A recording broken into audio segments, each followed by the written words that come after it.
Пані та панове, президент України Володимир Зеленський.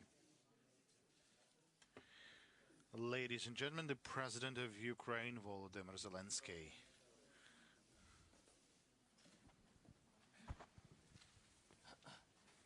Пане президенте, вітаю. Mr. President, greetings. So, a short introductory word. Okay.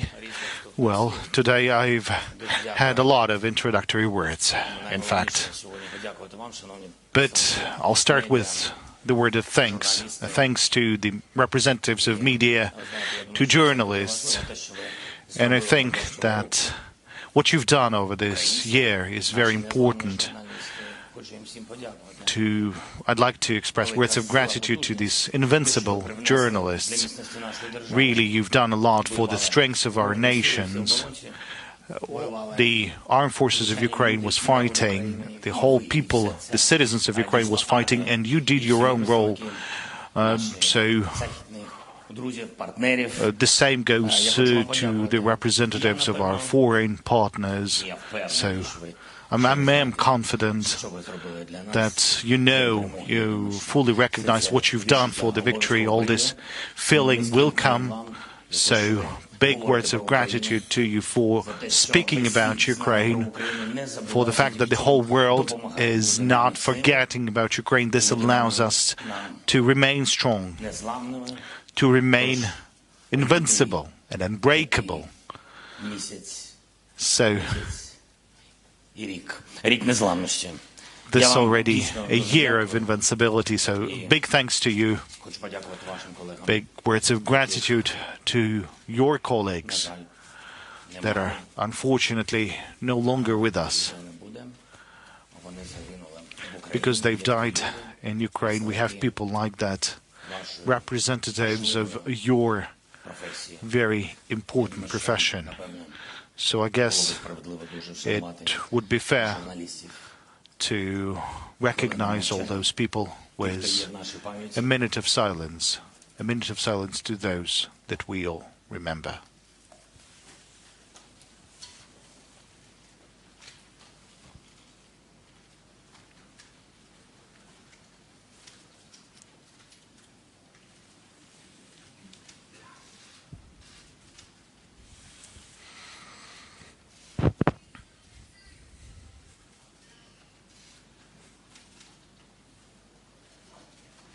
It's important to us. I think it's important to everyone. Now, I think we can start talking. Yes, don't forget to raise your tablets and introduce yourselves when. So, Christian, please, CNN. Okay. Mr. President, thank you for taking this question. Can we get him down? Mr. President, I'm interested in the timeline. Today, on the anniversary, you spoke to your own forces and you called for victory within this year. You have heard the Western friends, your partners, talk about as long as it takes. You know that the Russian leader believes that time is on his side. Why do you think that it's possible by the end of the year, and how do you assess the meaning of as long as it takes from your Ukrainian perspective? Thank you for this question. I really want, and I think that every single partner, everyone, will remain strong, will remain just as a fist. If all of our partners are united for the sake of our victory, because that's a victory of values, if all of them will remain committed to their words, to their time frames, and that's not going to be just talking, but we've already shown ourselves as strong partners, and there's evidence to that. So should all of us do this important homework, the bodyguard has. Okay, so if we'll fulfill our tasks, then we'll definitely have this victory. I'm confident that we'll have this victory. So And I hope this will happen this year. We have everything to have it this year. We have friends, we have diplomacy, we have you. We have combined everything against this wave of invaders. I think not a single country in the world can withstand on its own something against this war. I think only the United States would be capable to do that, but fortunately they don't have neighbors like that. There's just a couple of countries like that in the world. And Ukraine is facing this war not alone. We have friends. We make sure this aggression, this war would not continue anywhere else. We clearly understand what the Putin wants, what Kremlin wants. We understand what the military political leadership want. So it's important for everyone to focus, to stay working in their own places, and that's it. And then we'll have victory, because the truth, the righteous, is on our side, and the children that we love. And it's so horrible when we are losing them in the battlefield, around the battlefield. But they, Russians, they have countless of victims and casualties. That's their choice. Now, ICTV, Oksana. Good afternoon, Mr. President. First, thank you for your example of resilience, invincibility, and belief. We all believe in the victory, but now a lot of international experts are telling that we have a war of exhaustion, and not a single party would have resources to have an victory, clear victory, and then there will be a negotiation. So how do these negotiations look like? What's the ultimate victory for Ukraine looks like? I'm not thinking theoretically about how those negotiations could take place. We make very specific steps. Ukraine has initiated the peace formula at G20, although we would really like to have it G19 and not G20 in the world. So we've briefed everyone on the peace formula, how we see that. And then there's the outcome of what Russia has done here and how it has an impact not only on our security, because there are different crises caused by Russia's aggressive steps. As you know, the occupation of the nuclear power plant in Zaporizhia, and then the blocking of the sea and all the chains of supply as part of the food security. You know all of those aspects. So what else can I tell you? We've offered the steps, and today we can see some interest in fulfilling this peace formula and supporting that. And I'd like to express words of gratitude to the country, because yesterday, or in fact today night, 41 countries has supported our peace initiative at the General Assembly. So the next step would be to engage as much as possible states for the first summit. I want really this summit to be as much fruitful as possible, so that we would have this summit conducted in a place, in a country that would be able to host as much countries of the world as possible. I'm working with our partners, with the team, in order to make sure that not only the strategic partners that are supporting us from the first days to be there at the Peace Formula Summit. And we're working hard to have representatives from different continents. We're working hard to have Latin America represented at this Global Peace Formula Summit, and so that there would be representatives of the African continent, so they would be engaged in this summit as well. We're also, frankly speaking, I would like to have India, I would like to have China participating. That's true. Our task is to engage as much as possible and to show the whole world that here's the respect to the territorial integrity, to UN Charter, to anyone's right to live. And the more countries will engage, the more support we will have. And we have developed the peace formula in a way which is very democratic. So it's a very clear step. So in order to reduce the risks among the countries supporting us, I mean, any country can support like a single point of this peace formula. They could support a nuclear safety, the environmental safety, and you know how many mines are there around the territory of Ukraine. That's why there is a lot of steps that we've offered. And there's also kind of a step that means the bringing of peace, because we need the security guarantees.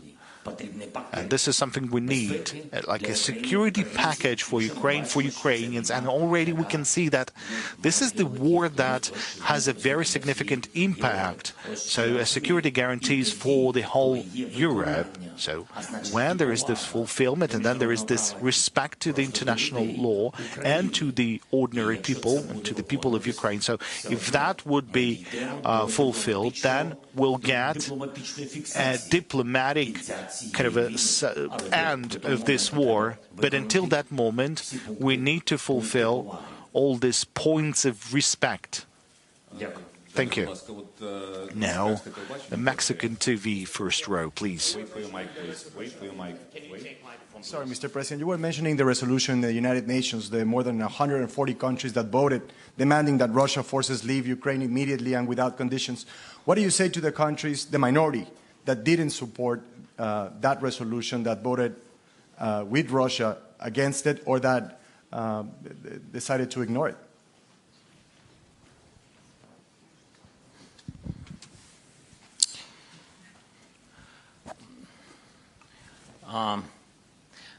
Ви знаєте, напевно, щоб Now, in order to understand the war, the consequences and the losses as the result of the war, because you're not only losing the territory, but you're losing people, leaving people. And if you're not at war, if you haven't ever lost anyone, then it's hard for you to understand what's happening. What sort of pain is that for everyone around you? And it's hard to spread this information. And this is why we are working every day in order anyone to understand the consequences of the war, not through having this war, because it's painful, it's a weak position, because you're somewhere there. You're saying that we're not sure that in this way, but in what way? Should you definitely have a war with torturing, with rapes? Should you need to have it in every house of the war so that the people would finally understand the consequences of this bloody war? And then this big sick leadership of this Russian Federation, then there is this journalism to have this information being spread. It's hard to get this information to those countries that are voting against it. But still, we are working. There's 141 countries who voted in favor of that. There's this support to territorial integrity and sovereignty. So there's the answer, how these countries are, what sort of attitude do they have?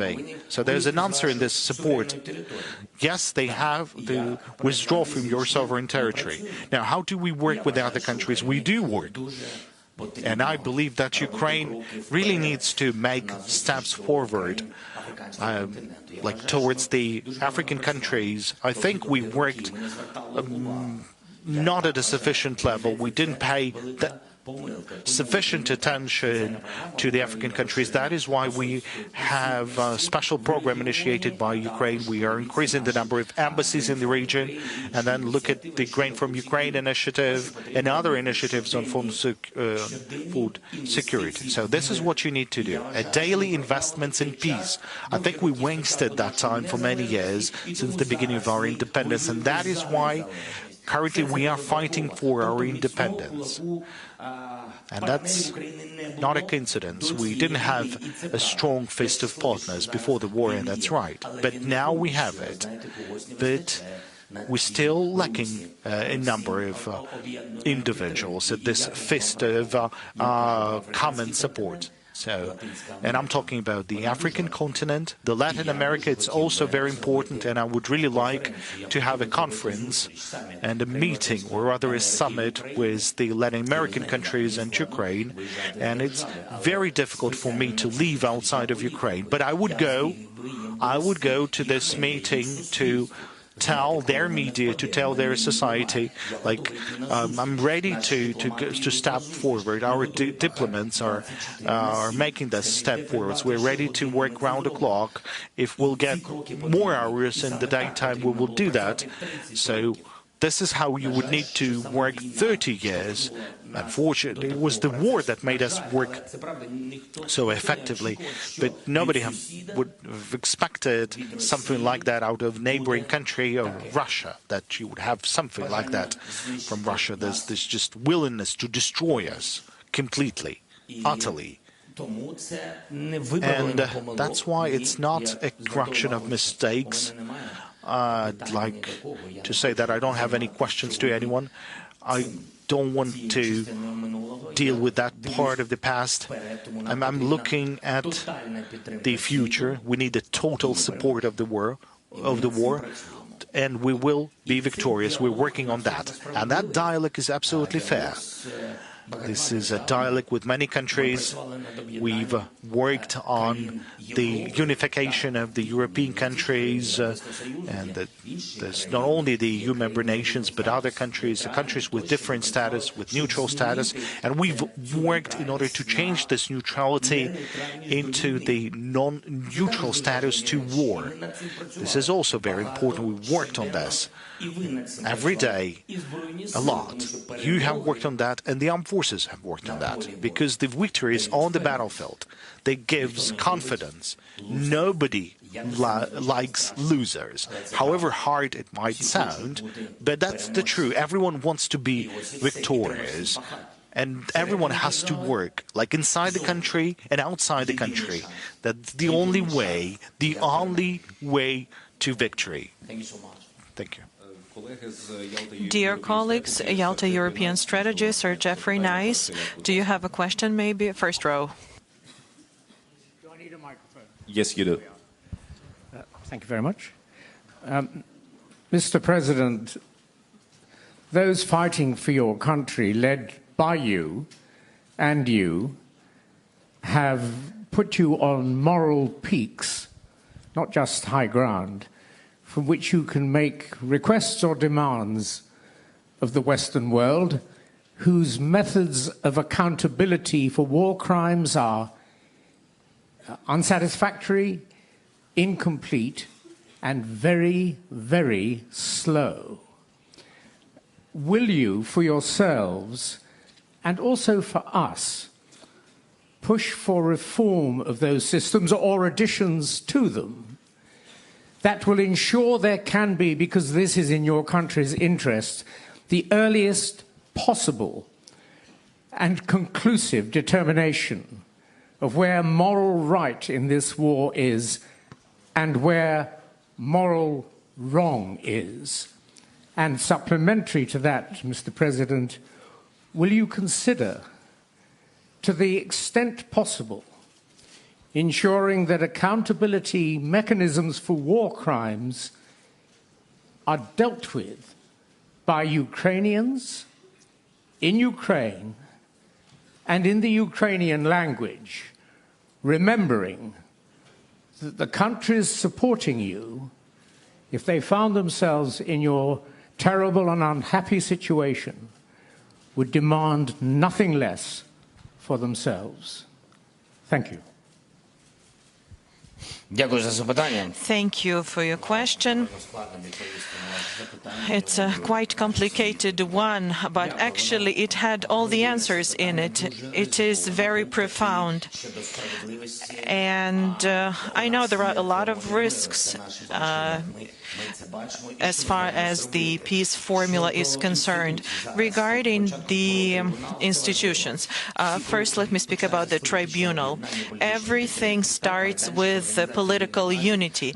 The United Nations platform might not necessarily be the universal one, but there's nothing else that would have more countries that could be politically united. As of now, unfortunately, I don't think there's anything else. And we can support the setting up of the tribunal to hold Russian Federation accountable for war crimes. And we're also working on the mechanism to compensate all the damage caused by Russia on the territory of our country, to our country and to our people. This is a major effort. We're working on it. The diplomats, Office of the President, Mr. Austin, Mr. Yermak, Prosecutor General, the Office of the Prosecutor General, everybody is working hard every day to make sure it is up and running. This is a very sophisticated mechanism.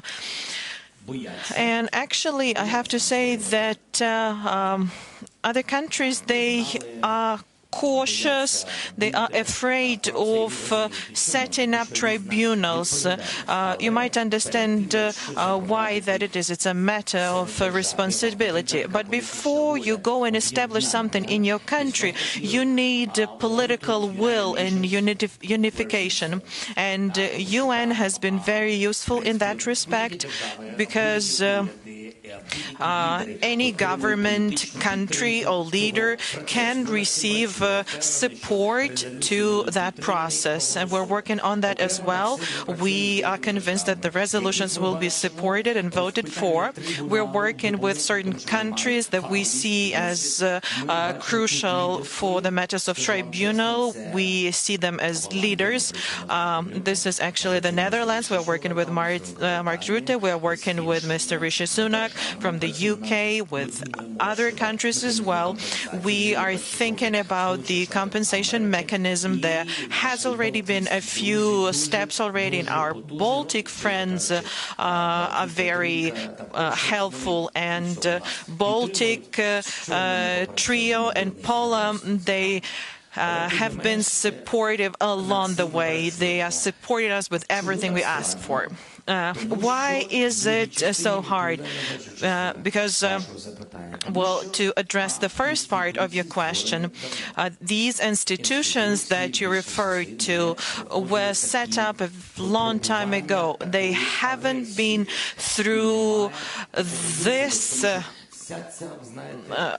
type of immense aggression, and this bureaucratic system does not give a clear answer to the question of when the justice will be served, when fairness will happen. And for those who lost their homes, the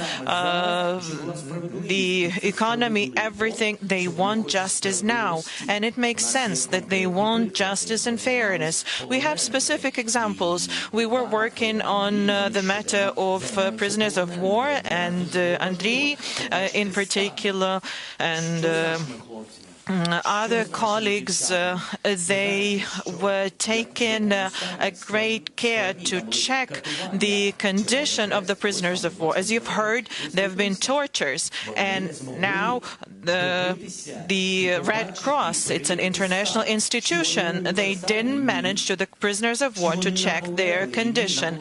Are they hardworking, insisting? No.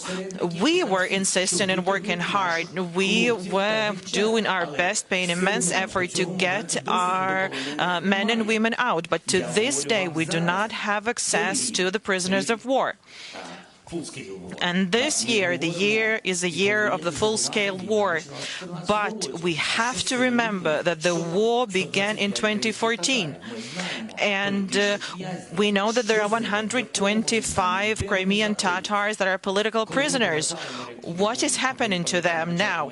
I remember early into my presidential term, we were returning people back to Ukraine, some political prisoners. Everybody thought they were held in Moscow, but that wasn't the case. They were very, very far in the regions. And it was only thanks to Ukrainian, to the ombudsman, etc. And we worked with the OSCE way back when there were attempts at the Normandy format. The OSCE had to verify a lot of matters related to the security issues. It was very, very hard. There was a matter of authority of power. And, you know, I am tired to hear one answer from many institutions. They keep saying, we don't have the authority to do it. So no universal mandate, etc., etc. But nonetheless, the UN, headed by Antonio Guterres, well, in us, we became more proactive. Guterres came to Ukraine, and we helped organize the corridor to transport grain with help of Turkey. So being persistent and being committed to change institutions is what helps. Actually, this war helps highlight weaknesses in Ukrainian institutions, in the EU, on the continent in general, and international institutions as well. And how do we change them? A different security infrastructure will emerge after the victory in the war. Somebody from Ukrainian media, LBUA. Thank you. Good afternoon. Mr. President, you mentioned China and its views not very pro-Ukrainian. China came up with its peace plan this week. However, we're seeing some actions by China, not very pro-Ukrainian, and we also heard some allegations that China might be supporting weapons to Russia. So what do you think about China's position? Well, I don't think that was China's peace plan. It was not a declaration or resolution. I think that China spoke its mind about the matter. And I actually said it once before. China started talking about Ukraine, and I think this is a good thing. But it actually begs a question. What will these words be followed with? Because the steps that are to be taken, this is what's important, and what these steps are going to lead to for us. Because he's talking about us, China is talking about us. Territorial integrity, well, I think what they are saying looks like respect for territorial integrity, doesn't mention the country, but it's our territorial integrity that has been breached. Nuclear security was mentioned as well. I think this is in line with the interests, global interests, and Ukrainian interests. There are some things that make sense to me. There are things that I disagree with, the entire world, I think, disagrees with. But nonetheless, this is at least something. And I think that we would be safe to assume that if there are ideas that are aligned with the idea of respect for international law, territorial integrity, and some security considerations, we need to put that to good use. We need to work on that with China. Why not? Our task is to get everyone together to isolate that somebody. Next question from Azerbaijan.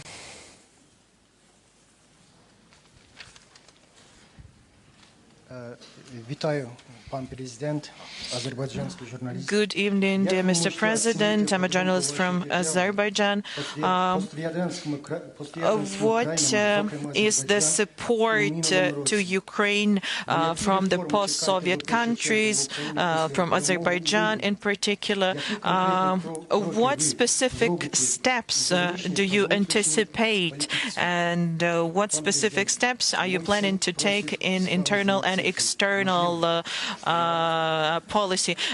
Mr. President, my son asked to take a selfie with you. Would that be okay? We'll start with what your son has asked, and then we'll discuss the question that you posed. Dear colleagues, but this is a bad example. Please, please don't be doing that. So your question was about my assessment of Azerbaijan's support. Well, actually, the answer is in the question. If an Azerbaijani journalist is asking a question in Ukrainian, that means he has made a choice between Russia and Ukraine. Thank you for your support. Thank you. Regarding President Aliyev, we are in touch with him. We communicate with him. We are grateful for his support that he's extended to Ukraine, and he respects our sovereignty. I think that's priority number one. He has respect for the territorial integrity of Ukraine. He thinks that Crimea is Ukraine. Thank you. Let's talk to this part of the room. NPR, National Public Radio.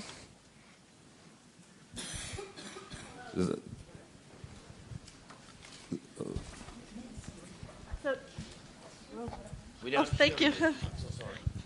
Can you hear me? Oh. Now yes. Okay, hi. Hi. So General Milley says that you can't achieve your goal of kicking all the Russians out of Ukraine. I wanted to see if you think he's right and what that tells you about continued U.S. support and why.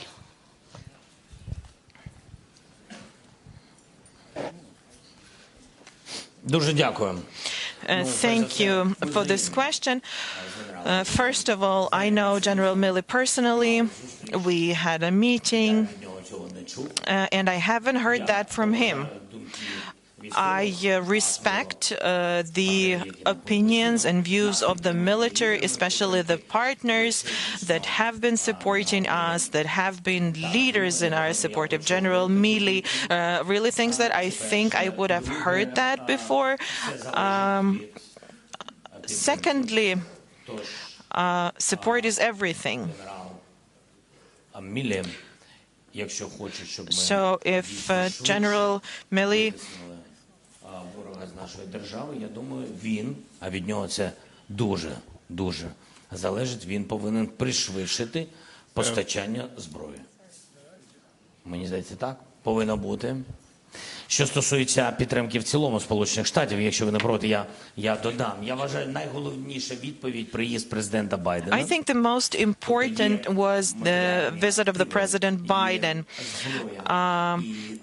There's weapons, other things, and it's up to the President and Congress, but first of all, it's support of the public. And I saw that American people, they support us. During my visit to Washington, D.C., I saw people with Ukrainian flags in the street. So I know that the U.S. support is very, very important. And support is weapons, humanitarian assistance, etc., etc. That's one thing. And there's another thing, believing in our victory. And this is what President Biden's visit was about. And President Biden came to us. And General Milley hasn't been here yet. Sky News, Deborah, please. Thank you very much. Deborah Haynes from Sky News. Do you believe that Ukraine can achieve victory on the battlefield? Or do you believe that ultimately you're going to have to negotiate, maybe even compromise, maybe even talk to Vladimir Putin? And if I may ask a second question, please. Around 20 of NATO's member states have increased their defence spending or made pledges to increase their defence spending following the full-scale invasion of Ukraine last year. Would you like to see all 30 member states increase their defence spending, given the need to continue to support Ukraine? And that does include the UK, which has yet to do that. Thank you.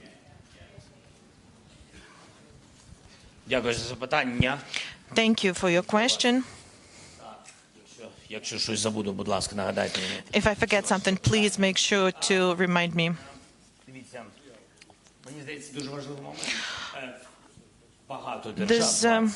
This important thing. 20 countries is a lot, but there are so many countries around the world who started to increase their defense budget. So this is a complicated matter and requires a complicated answer. There was a previous question: how do you reform institutional security globally? And you are talking about increase in defense budgets. That's the answer. The war in Ukraine gave rise to the resetting. Everybody understood that the systems are not perfect, that we need something more powerful. And I'm not talking about ammunition. There's a lot spent on cybersecurity, information independence, etc., etc. UAVs, IT, cutting-edge technologies. Everybody's clear that there's no cookie-cutter approach. Probably other expenses are increased as well, but bottom line is that what we're seeing now is the security system being reformed, and I think this is the right step to take. And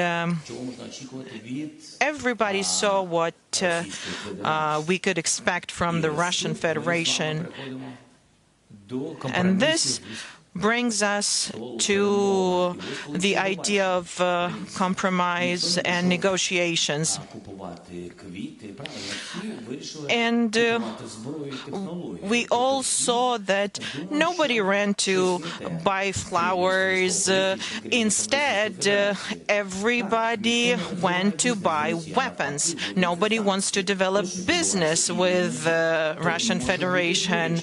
More and more sanctions appear. Sometimes sanctions hurt, but everybody's clear now that they're making you dependent on Russian gas, and if you are that dependent, then you're gonna get cold eventually, because at some point they might start thinking that they want to have their people in your country, they want a part of your territory, and then people realize that we need independence, not just on paper. We need real independence to defend our people, because this is what that one person has done with independent Ukraine, who was a neighbor and even, so to say, a friend yesterday. So this brings me back to the first part of your question. After everybody saw that they kill people, that they torture people, and they're not even trying to hide their attacks.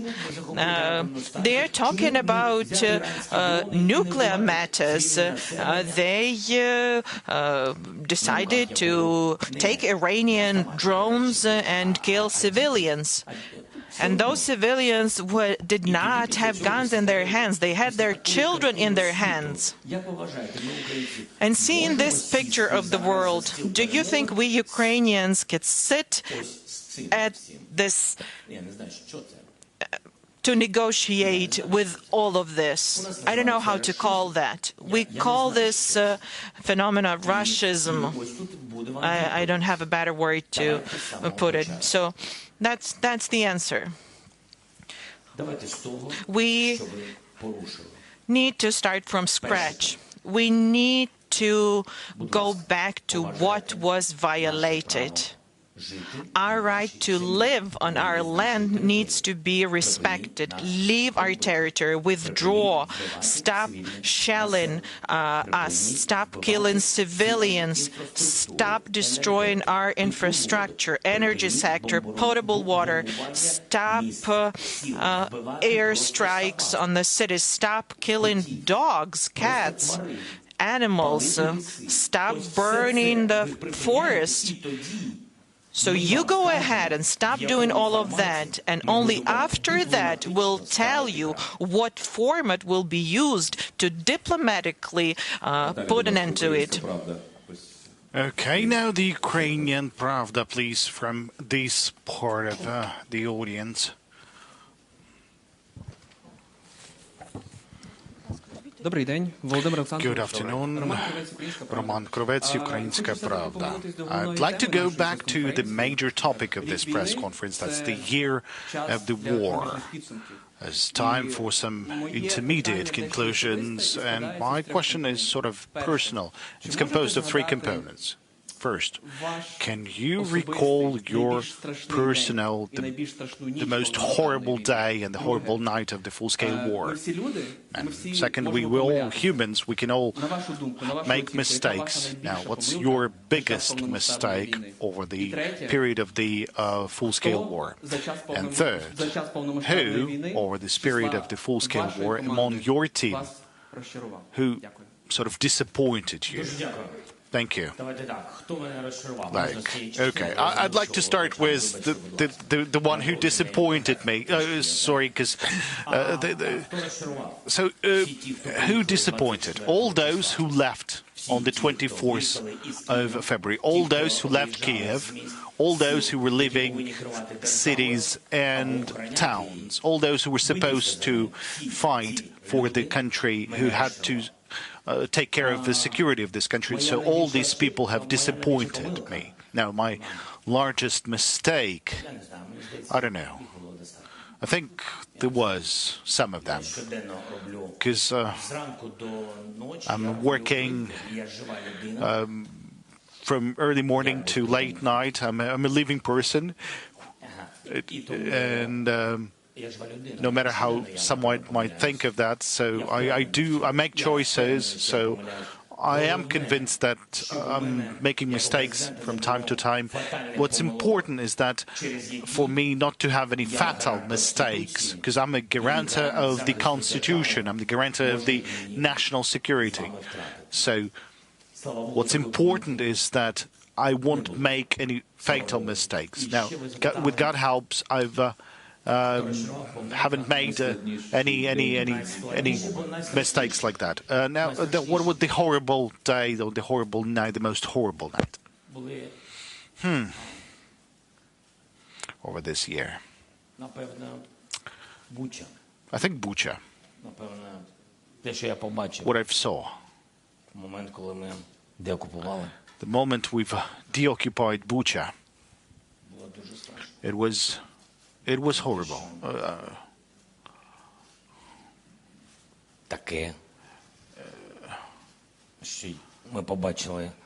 What we've seen, you know, the devil is not somewhere in the bottom, but he's among us. He's on this land.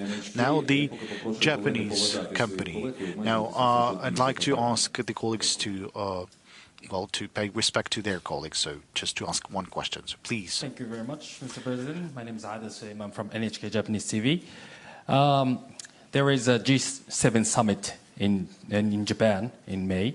Are you considering joining the G7? Because the Japanese Prime Minister, only Prime Minister from G7 countries didn't visit Kyiv yet. So what's the role of the Japan in G summit to accelerate the support to Ukraine? Thank you. За годину. Дякую за запитання. Значить, що важливо? Thank you for your question. Now, what's important? We have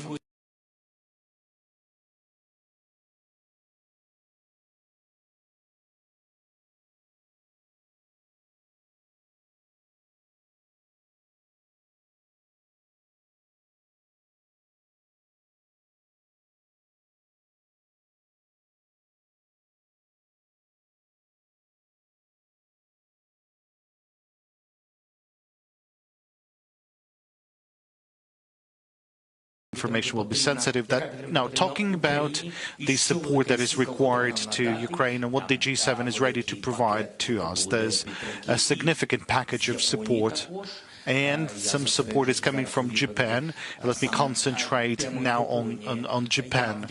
So I'm very grateful to the Prime Minister. We have a great understanding. He's very straightforward. So, and at a time of war, I have understood the true value of people being straightforward. There's a clear understanding and clear support. I understand the amount of fund that the Prime Minister is going to coordinate with the Parliament. I believe that's the mechanism for your country, that they need to coordinate the support for Ukraine. I don't remember all the details, but I feel this support and those messages that I've received from the G7 countries. Now, I was invited by the Prime Minister to visit Japan. That was earlier. We've received those signals over the diplomatic channels. The Prime Minister of Japan has received multiple invitations to arrive to Ukraine. He accepted one of the invitations, so I don't know when he will come to Ukraine, but we are really looking forward to his visit, because Japan has provided very significant support to Ukraine. I want to assure you of that. And the role of Italy that has played in the EU. And, you know, there's a parallel in Japan playing a role in G7. I think somewhere after the end of this war, we'll be able to talk about this role, because that role is very crucial, it's very positive, and I'm absolutely grateful for this. Now, the CDF. Please, in that angle. Okay. Ulf Schmiese, German television. Mr. President, 1 year ago, you've been the most wanted person worldwide. Now you are traveling sometimes abroad. You give press conferences without an embargo. Well, yeah. What makes you feel safer now? Are you less a target for Putin?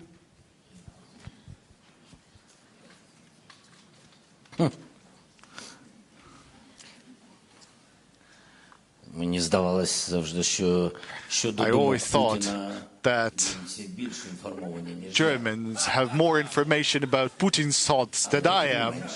But anyways. Such questions, sorry. So, anyway. So what am I doing? My task as the president, as the leader of our country, not to make even an assumption of support to Ukraine being weaker. I think that the unity of the world and maintaining this unity, this is my task. Whether I'm doing that right or wrong, I'm not alone in doing that, but still, there's moments, like in the beginning was a difficult moment, but we've demonstrated that we could have achievements, and I had rough dialogues with many, both official and unofficial, and it was a kind of a moment like that, and then the sun has risen in the ocean, and everyone has seen that we are strong. And it's not just a matter of we are stockpiling weapons, for example, somewhere. No. We need that to survive. We are not fighting. We are struggling for our life. And then there was a different stage. And then it was difficult. And it was fatigue. Well, the beginning of the fatigue. And it's absolutely fair for everyone.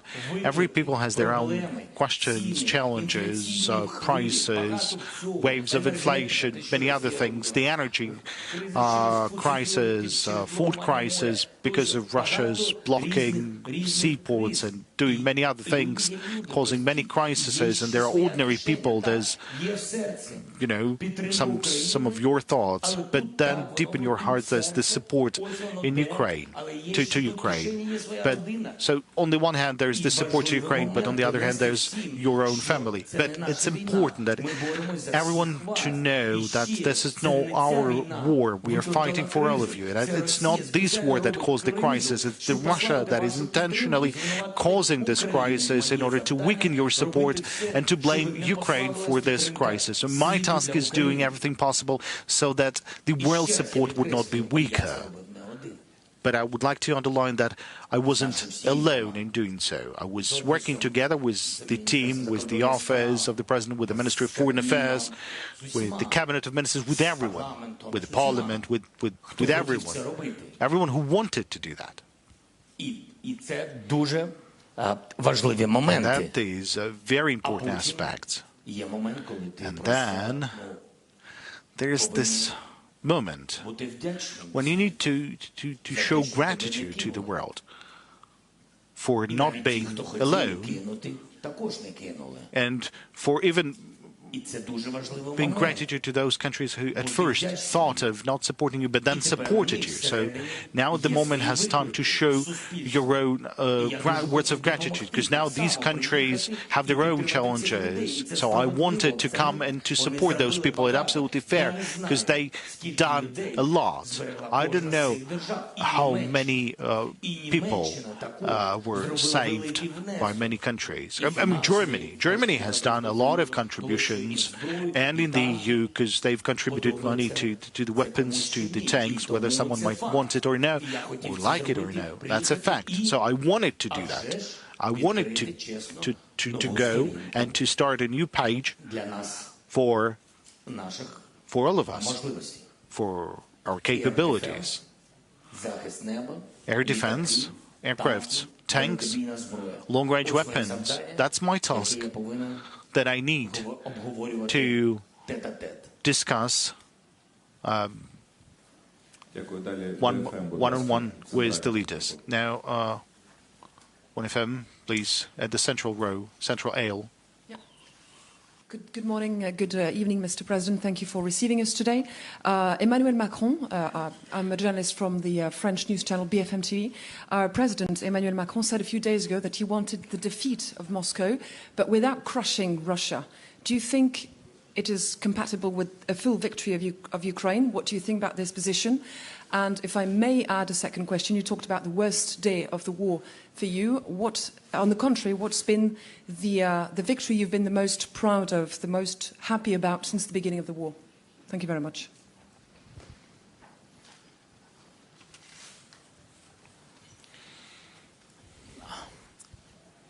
Emmanuel. Now, about Emmanuel. Many countries started to speak about what's going to happen after the defeat. I believe that this is informationally in favor to Ukraine. Now, what's going to be happening after this defeat? And it's important that the faith of the countries and the faith of the societies, because they always sort of get together and they always respond to the atmosphere. So that's a signal to all of us that most of the countries, primarily from Europe, they believe in the victory of Ukraine. And therefore they believe in the defeat of the Moscow. Now the major question, what you said. Now, what's going to happen to the Russia? Do you mean this one? Do you mean that? Well, actually, I don't care what's going to happen to Russia, frankly speaking. They have their own state. They have to think of their own country. If they would be thinking about their own country, there would be no war. If they would be thinking about their own democracy, freedom of speech, democratic reforms, not having slavery, prosperity instead, then it would be a wealthy country, because from the standpoint of natural resources, they're a wealthy state, but that takes time. You need to think of that. And we are currently working, we're currently thinking. So if we're thinking about the development, then we'll have no time thinking about the aggression or whatsoever. Well, how to cope with COVID. Remember, that was a big challenge to everyone in the world when all the countries, the adequate countries in the world, like they were then thinking what to do to their society. Now, someone else is thinking now, how about I do something against someone? So it's all about their question, their future, their destiny. Now, I don't think of this. I don't want to say that some leaders are mistaken about something. No, everyone has their own point to raise. But I think that the elite, the business, which is sanctioned in a very fairly manner, their accounts being blocked, their yachts being blocked by the oligarchs of Russia, their real estate, their business outside of Russia is also being blocked. All of that is something that these wealthy people are not very happy about. They had their children studying abroad, that's their right. Now they're deprived of all this comfort. But what do they have? They have what is left in Russia. Now, do you think they would allow really to have 20 or 40 or more Russias instead of one? Do you think they would be sharing their own business with someone? Do you think they would be happy about everything being blocked abroad and they would be not thinking about how to save their money? You know, we think of many, many different things. And I think they would be able to cope with that on their own. More pressure, more sanctions, more isolation against Russia. In this case, their elite would think what to do inside of their own country, so that with their own new policy, someone might be willing to negotiate. I mean, we are interested in that. Thank you. Maybe a question in Russian, a TV channel called Freedom. Good afternoon. Ksenia Barvinenko, the channel, there will be a question in Ukrainian, even though that's the Russian channel. A year ago, when we were all shocked with the full-scale war, still everyone was calling upon our Western partners to provide us the aircraft to close the sky above Ukraine. At that point, everyone was telling that it's impossible. Well, the same was about Leopards, but Leopards are already in Ukraine. Now, talking about the aircrafts, there's a lot of debates. We can hear a lot of statements. 3 weeks ago, the US President Joe Biden said that they're not transferring F-16s to Ukraine. And then we're hearing statements from our politicians, from our ministers, that there is already a dialogue and there will be a positive decision for Ukraine. Now, can you explain what's the real situation with the F-16s? When are we going to have them? Maybe if not F-16s, maybe F-22 Raptors or something newer. The Victory Day, I would like to finish answering the question of the French journalist. The Victory Day is going to be the happiest day for me, and not only for me, but for every Ukrainian. And now to your question.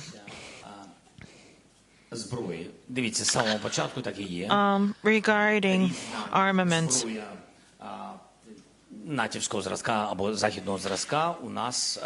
there are different types of native weapons that we didn't have, and it's understandable because we're not a member of NATO. And I think it's a great accomplishment that we started receiving the 155 millimeter caliber of artillery, HIMARS. So that was a victorious page in this war. It was very timely and it's very accurate and precise. Armored vehicles, we need them to protect our people. And there are all sorts of armored vehicles, BMPs, BTRs, tanks, and initially nobody even wanted to hear about the tanks. You were right. But then we found a moment, we found a key, and we did something. Last autumn, we saw that we are capable to take back our land. The occupation of the Kharkiv region was crucial, as well as Kherson's deoccupation. Without that, we wouldn't have been successful in receiving new types of weapons. I believe nobody in Ukraine couldn't even fathom that we would have Patriots, but now we are receiving help. People believe in us. There's a tank coalition. This is a lengthy, hefty process. This is the only weakness, because time means more people that we lose. And it's horrible to be losing our defenders. So that is why expediting deliveries of weapons, expediting delivery of not only air defense, but counter UAVs technologies, sea drones, etc., and also aircraft. And our partners, they know that we want to use that to protect our sky, to protect our people and our infrastructure. And that is why we started working on it. I had a meeting with the Prime Minister of the United Kingdom, and actually this meeting is an answer to the question whether Ukraine stands the chance of receiving high-level aircraft. The training with the UK is starting. I had a meeting with Polish Prime Minister Mr. Morawiecki today. We are looking into training opportunities. We are negotiating. And there are 3 more European countries that we can receive training and aircraft from. It is also a matter of time because it requires training, but this is what we're looking forward to, comprehensive protection of our sky. Financial Times in the center. In the center, please. Gillian Ted, Financial Times. A very quick question. You talked about the Chinese peace proposal and welcomed some element of it, but it did not mention at all the withdrawal of Russian troops from Ukraine. Given the views of the parliamentarians, does that mean the Chinese peace proposal is dead in the water? Ви сказали, що буде коротке питання. You said it was going to be a short question.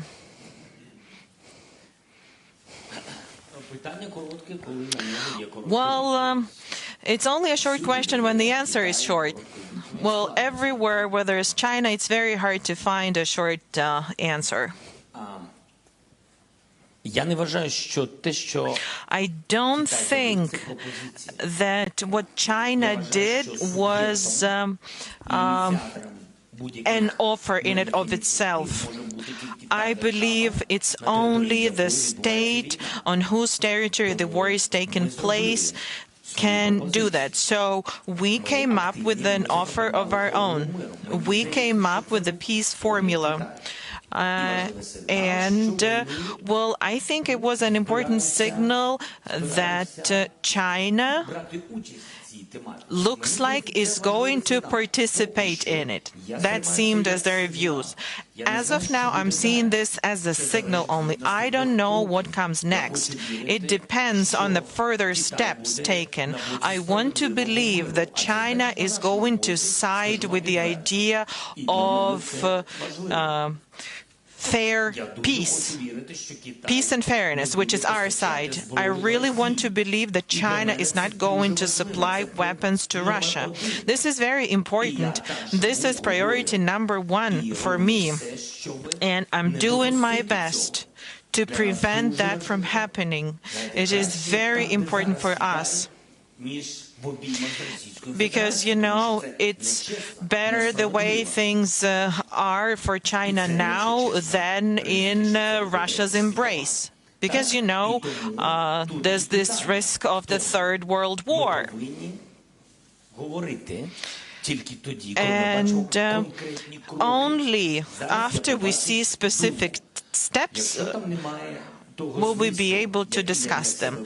So far, I'm just seeing an opinion. The most important is territorial integrity, and territorial integrity implies withdrawal of Russian troops. If it's not there, that means it is not okay with us, the way it is written now. If this is what's implied, that there is no withdrawal of Russian troops. Prime Minister of Sweden, Carl Bildt, no question? Okay. Thank you. Then next, Anadolu Agency, please, here. Thank you, Mr. President. Can I ask a question in Russian? If Turkish President Erdogan prepared for negotiations in Istanbul, and if Russian President were to wait for you there, would you accept that? Are you from the Turkish television, Turkish news agency in Turkey? I just had a conversation with President Erdogan before our press conference. We had a nice conversation. I expressed my condolences, you know, that this is a tragedy for us as well. And the President reached out to me, and we sent Ukrainian specialists to help with this earthquakes situation. We sent cargo planes. This hurts us too. As a country in war, we perceive this pain as our own. I'm very grateful to President Erdogan for his assistance, with the grain trade matter, with Azov regiment. We managed to return some of the men that could have been executed. It wasn't all of them, but still, President Erdogan has done some things that are very, very useful to Ukraine. And he knows what I think about what you asked about in your question. He knows about my views. I reached out to him and we discussed it even before the war. And I told him, as well as I told that to many other people, I said to him, make sure Putin agrees to sit at the negotiation table. We cannot have a full-scale war happen. And he couldn't do it. But now he thinks he can. But we no longer are able to go for that. It's a different person. Putin, there's nobody to talk to. Ukrainsky Noviny News Agency. Good evening, Mr. President. If I may, I'd like to ask a question about internal matters, internal processes. As we remember, in 2021, the National Defense and Security Council imposed sanctions against 100 Ukrainians, the so-called blacklist, the U.S. blacklist. Those were the people that were sanctioned there.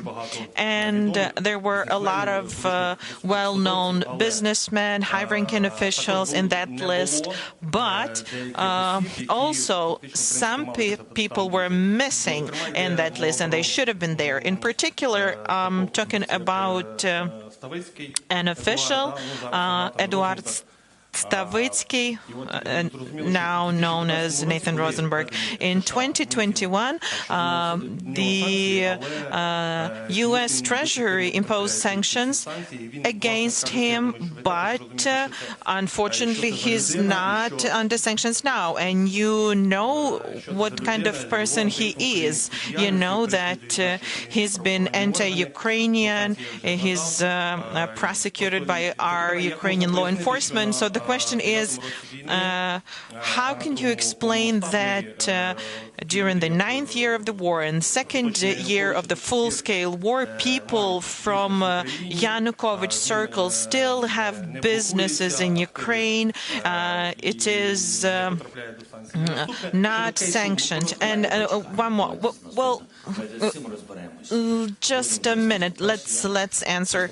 Let's address this one. First of all, I'm not quite clear who you were talking about. Well, every time the U.S. gave us a list of persons to sanctions, we would mirror that and sanction them.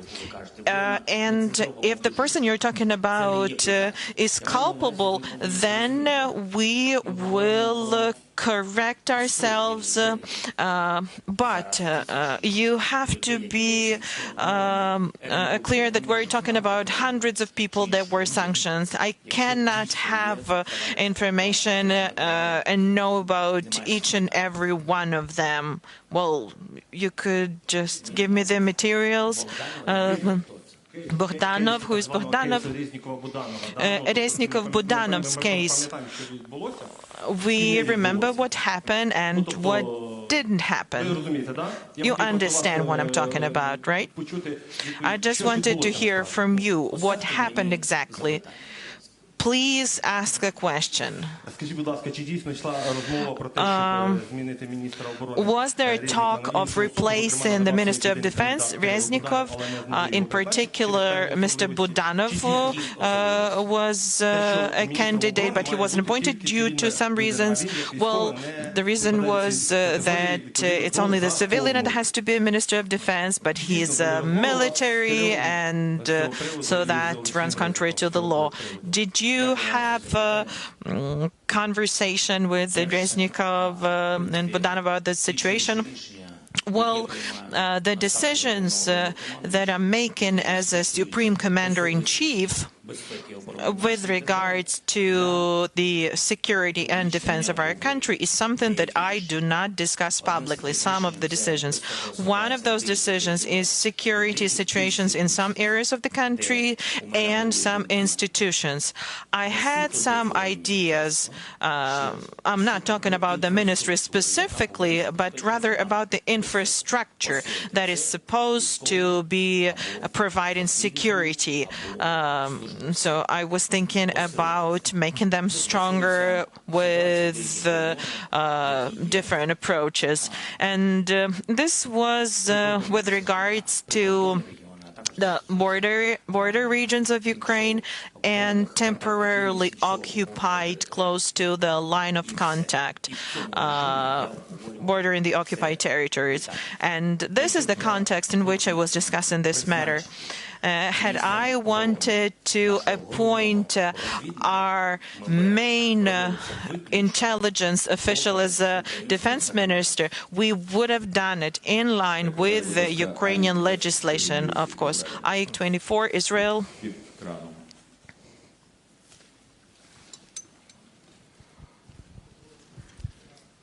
Thank you, Mr. President. Regarding Iran, you reportedly said last week to our Israeli foreign minister that Ukraine and Israel share a common enemy inside Iran, in the Iranian regime. Now, how does Israel help Ukraine in curbing the Iranian military aid to Russia, maybe with intelligence, maybe with know-how, and also, you know, these alleged Israeli strikes on Iranian military infrastructures, do they actually help Ukraine?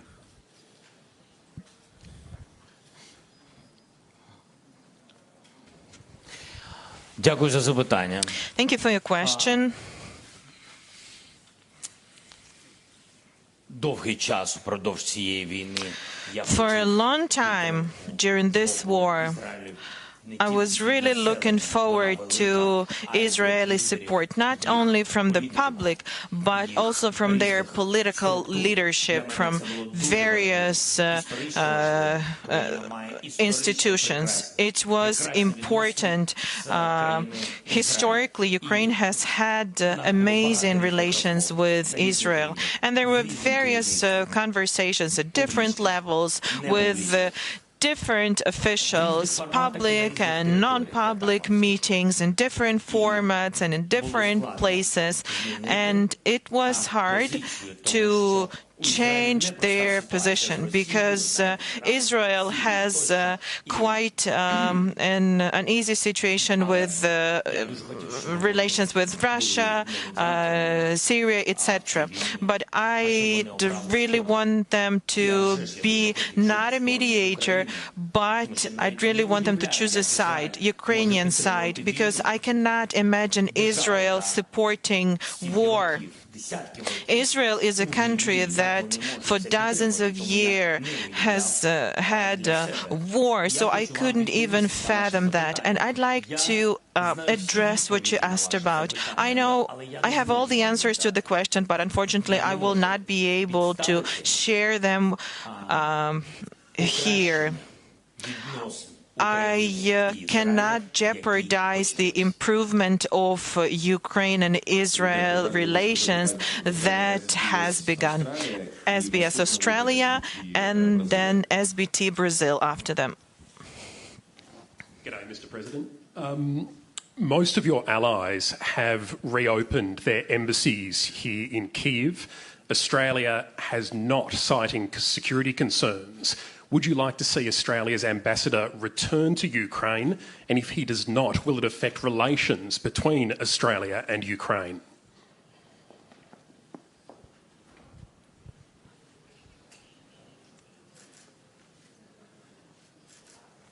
Приємно мати справи з таким журналістом.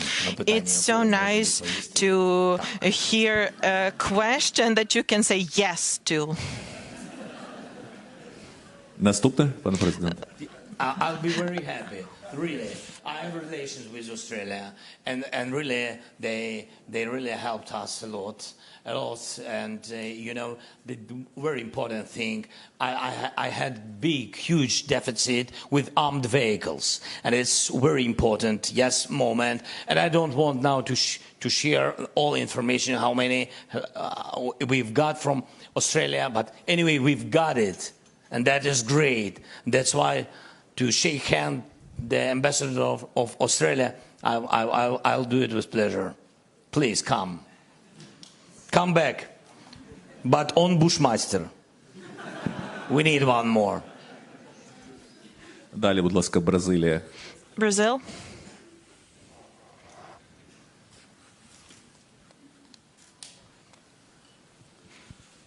Mr. President, President Lula is trying to gather countries outside Europe and North America to facilitate, to bring both sides to the negotiation table. Have you talked to him about this proposal? And you know that Brazil is supporting Ukraine in the UN, but has a different approach on sanctions, delivery of weapons and ammunition. What do you expect from Brazil, from another American countries, and when are you going to talk to President Lula? Дякую. Дуже дякую. Thank you. Запрошував президента. I've sent him invitations to arrive to Ukraine. I'm really looking forward to have a meeting with him.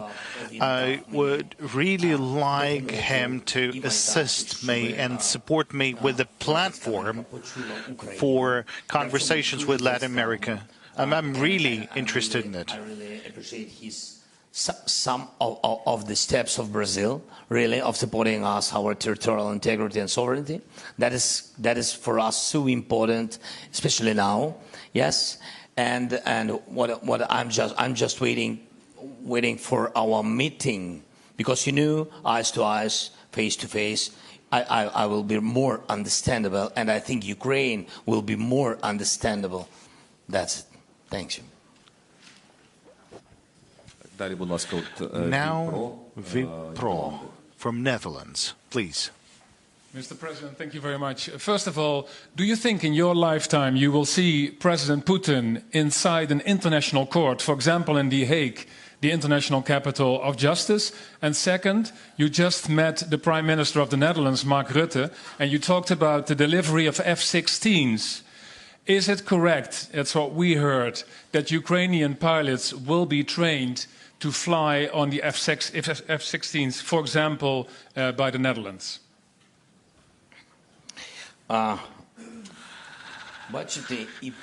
Well, it appears that both the first and the second question, it all depends on Mark Rutte. I mean, the situation in Hague and the possibility of providing us with aircraft. So, I believe that it's important for Ukraine that we have a very good personal relations with Mark. We have a very good relationship with Mark Rutte. So it's good for Ukraine. Thank you. Okay, we can proceed. But looking at what you've said in the very beginning, yes, it's important to, well, to settle this matter with the accountability, with justice till the very end. I mean, having killed so many people, so many civilians, so you can't just have the situation at a stop, as we can see from different political proposals, like searching for a way out. Look, there's so many people being killed, and here is this leader of Russia, leader of a great country, and they have to take responsibility. It's not a child. It's not a child who broke something and you can simply forgive that. And I think there is the different age when you need to be responsible for the crimes committed, to stand trial. Because, there is a room for jokes, and that's something you would like to watch with popcorn, but that's only if that would be funny. But that's a tragedy. There's so many people, civilians killed, and that is why you would need to take responsibility for what was done, and I sincerely hope there will be this responsibility. This photo, these are the sunflowers of the location where MH17 was down in Ukraine. As you know, many Dutch people were on board of that plane, as other nationalities. Have we got a common goal to get President Putin in front of judges? Because Dutch investigations found out that President Putin decided to down MH17, as he has decided to go into your country. And the Dutch photographer wanted to give you this photo of the sunflowers on that location of MH17. Please keep your photo, and we'll take it after the press conference. No. After the press conference, please. But I know, I had so many different presidents from different countries, and always they said, our bodyguards or Sergei, they said after, and you will see something after, but I didn't see yet. That's always like this. So thank you that you showed me. I will remember it. Yeah. Що стосується, послухайте, в чому сила, я вважаю, main strength of Rutte and your system, and what's the strengths of the results and the outcomes and the court rulings. I believe that Hague and Netherlands and mark. This is something we've talked about today, that the justice, it's very hard to have it. But what's important is that Netherlands always gets things done till the very end, just as it was with MH17. So I hope the same would be with the war, that we together will have this case towards the court and towards the fair court, really. Now from Spain, and while you are waiting for the microphone, it's getting darker. Now, and different countries are now illuminating their buildings, and we can see Madrid, while they will have questions from Spain. I would like you to comment on the Spanish support that yesterday our Prime Minister promised that maybe he will send 10 tanks, or he will consider sending 10. And which role can Spain play in your goal to get closer to Latin America? Thank you.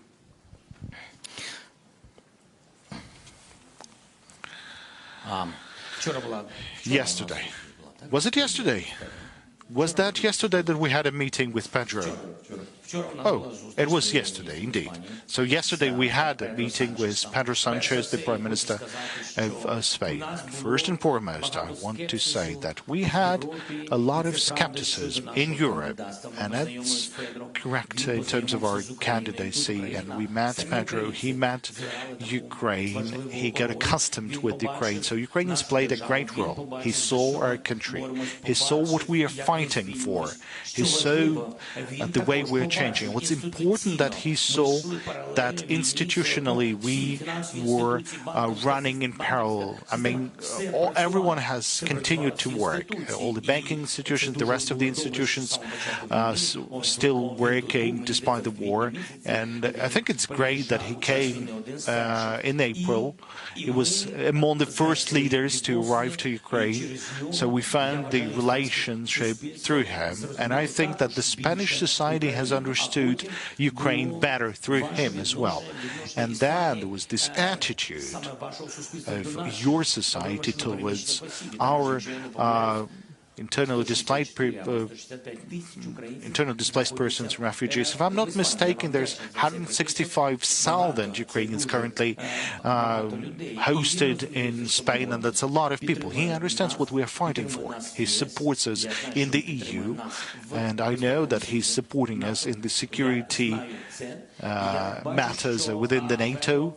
And from what I can see, that Pedro Sanchez, we've already established some personal connections with him. He said that we will help. He said that about increasing the number of tanks, and I think that's his authority to say how much more tanks he can get for Ukraine. We talked about other equipment for Ukraine. We are grateful because we had some previous conversations about Hawks, that's the air defense systems that we were supposed to receive, then some other gear and ammunition to reinforce the capabilities of our forces. So that's something that we have.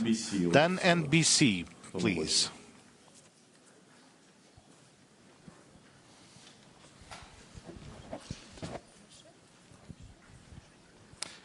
Thank you, President Zelensky. Last week, the president of Poland had said that if this war is still going on 1 year from today, there is a real danger that an empowered Russia will invade another state. Given how effectively you have held back a Russian advance with NATO's help here in Ukraine, is it even conceivable that Russia could invade another state, particularly a NATO state? На жаль, так. Unfortunately, yes. Unfortunately, I believe it's possible. And that might happen. Why? I can give you an explanation. President Putin needs to demonstrate successes and victories.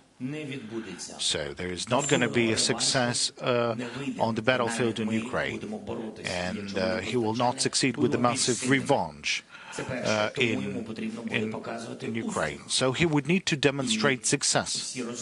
And everyone understands that he can have success in weak areas, and better it would be countries that was under the influence of Moscow before the war or during the Soviet times, and it's better to have some sort of conflicts or maybe some sort of Відбувається. І тут Молдова, ви знаєте приклад Молдови. You know the examples of Moldova. You know that our intelligence have intercepted the documents, and I openly, publicly told this. I brought this information to the EU. I have provided that. Well, the moment I have received this information, I transferred that information to the President Mayassandu, and there's evidences that they wanted to replace the leadership of the country. Now, let's think how they can do that. How? I mean, they don't have common borders with Moldova. That means there would be an amphibious operation. That means an attack from the Transnistria or the attack of the Chisinau. So that's something that is happening, and they might be doing that. They might be developing this direction, because I don't remember when was the meeting. It was on the 10th of February. There was the meeting in Brussels. Now then, that's the end of. Now we have this end of February. That's the 24th. So it took them 2 weeks to find a different informational attack. So now they're saying that the situation at the borders, along the contact line between the Transnistria and Ukraine. Now, at this area, they're saying that there's some misunderstandings, some shots being fired, and they're saying through the media that Ukraine is planning to go to Transnistria. Why? Because they clearly understand that we respect the territorial integrity of Moldova. And we believe that the territory of Transnistria is, in fact, the territory of the independent country of Moldova. And they keep provoking us. From the very beginning of the war, we had some shots fired from Transnistria, and they wanted us to go there. And I told Moldova to think about this and to how to settle this issue, because that was a very difficult situation. That was in the beginning of the war. They tried to provoke from different sides. It was informational hybrid war and steps being made like that. So I think that Russia will try to have at least some sort of success. Look, a missile crossed the airspace of Romania. You know that, and then that missile hit the Ukrainian territory. So they will keep on doing steps like that, I mean Russians. And it's better to prevent such capabilities through sanctions and through making any other steps. We have a question, maybe from this area. We have a question from Romanian National TV.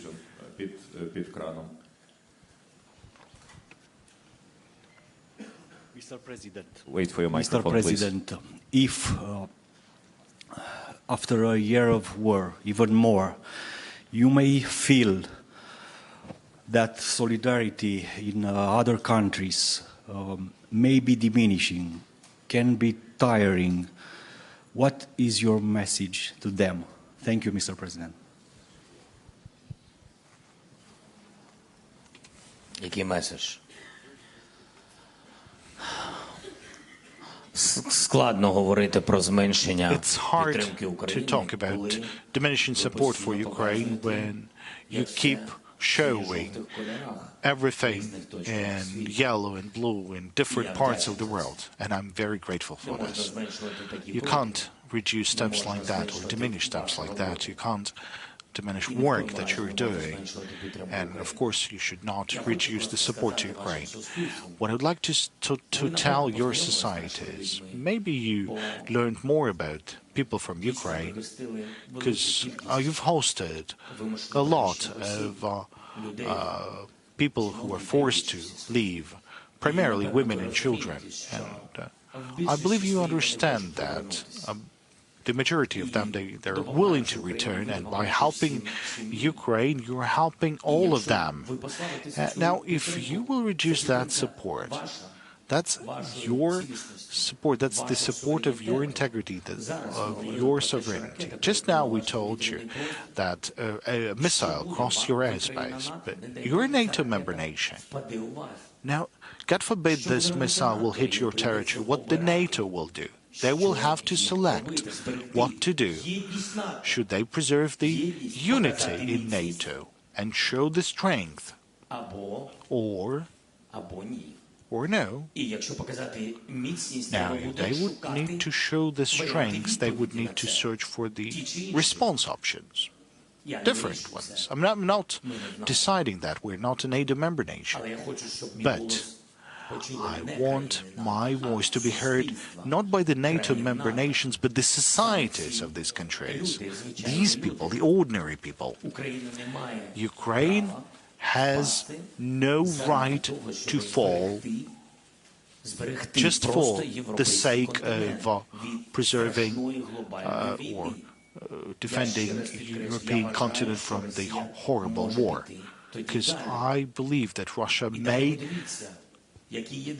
proceed with its actions. Now, look at the countries where they would like to have like an influence, just like it was during the Soviet times. Where did they have their KGB? Where did they have their armed forces being deployed? Now, let's analyze where they might be happening, and you will understand that this will be a chaos. We cannot let this happen. Now let's have a question from Suspilne, please. Thank you for this possibility. Mr. President, surely you know that thousands of Ukrainian children have been abducted and deported from the occupied territory, from the destroyed cities. And this is an unprecedented situation when so many children have been abducted. And they were forcibly kept in the boarding houses, boarding facilities. So I have a very simple question. How and when we will return those children? Are we making some steps now? What can we do with the help of the international organizations and our partners? Thank you. We cannot take the children back by force because we cannot enter the territory of Russian Federation. No global institutions can do that by force either. They cannot do it either because they don't have a mandate or because Russia doesn't want to let them in. So what we can do, we can exert pressure. There's going to be United for Justice conference in Lviv, and there will be Prosecutor Han invited high-ranking leaders, prosecutors, international organizations, and different solutions are going to be discussed. Sexual violence tribunals, kidnapping of children, crime of aggression, etc., environmental matters. So that's one line of work. Secondly, our ombudsman is working. We have a coordination center that is working. It's very hard. Russians think that they didn't steal anyone. They believe that they provided shelter for those who were fleeing Nazi. The children will return home,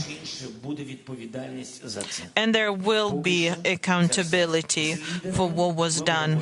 So that's it at the moment. We are talking to the leaders about it. It is important that this matter has become one of the most important in the agenda. It is being discussed with leaders in the European Union, and I'm convinced that the more we bring it up, the more we'll be able to locate those families, the places where our children are, the higher the chances that this helps. This is not just a clear path, a clear plan. The only thing that is certain is that we need to deoccupy our land. I don't think we'll be able to return 100% of the children as of now.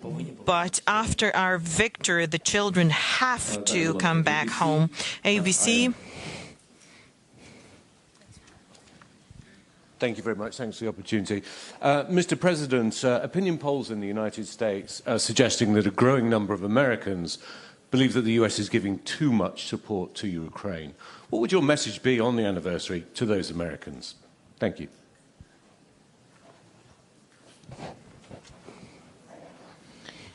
I would like to thank the American people. I would like to thank all of the American people that are supporting Ukraine, the Congress, the President, the TV channels, the journalists, and everyone that has been supporting us. And that percentage of Americans, as you've mentioned, is increasing. I can tell them only one thing. If they do not change their opinion, if they do not understand us, if they do not support Ukraine, they will lose NATO, they will lose the clout of the United States, they will lose the leadership position that they are enjoying in the world, that they are enjoying for a very fair reason, and they will lose the support of the country with 40 million of population, with millions of children. Are American children any different than ours? Don't Americans enjoy the same things as we do? I don't think we're that different. And I'm actually very happy that we have bipartisan support, but we keep hearing those messages from time to time, and they're dangerous. There are political leaders that are elected by people, and if this issue is raised, those political leaders need to be responsible and cautious because people are looking at them. Who wants a third world war? Would anyone would anyone be willing to accept that risk? The U.S. is never going to give up on the NATO member states. If it happens so that Ukraine, due to various opinions and weakening and depleting of assistance, loses, Russia is going to enter Baltic states, NATO member states, and then the U.S. will have to send their sons and daughters exactly the same way as we are sending their sons and daughters to war, and they will have to fight because it's NATO that we're talking about, and they will be dying, God forbid, because it's a horrible thing. I wish peace and Ukrainian support to the United States. TV4, Sweden.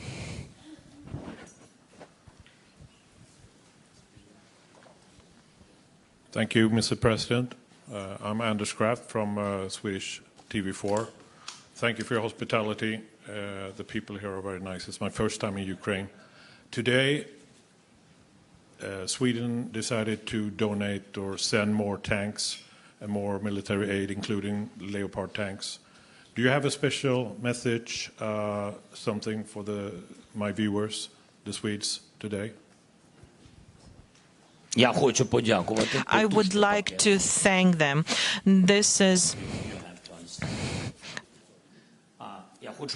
I would like to thank them. Genuinely, I'm very grateful to Sweden. This is a very very powerful aid package.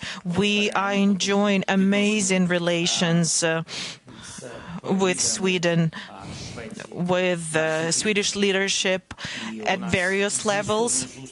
And we have some very high-quality meetings and negotiations, and there was a very good visit of the Prime Minister, and we are about to reach a very important decision. And it's hard work, so I wouldn't want to give details of it now, because we all need to prepare for that properly. But there's one thing I would like to say. You're doing a great job. It's a great decision that you made to become NATO members. And as you know, Putin managed to unite a lot of countries, people in those countries. And I'm very happy for you. I'm very happy for Finland, because it all means NATO becoming stronger. And NATO becoming stronger is not about stronger armies. It's about better security. So that is why we want to be a member of the alliance. We want to be protected. We want to be helping others. It's about collective security. So I'm very happy. There are some things to work on, and I'll be honest with you. You have to know that Ukraine is also helping Sweden. Thank you. South Korea, JTBC, if I'm pronouncing correctly.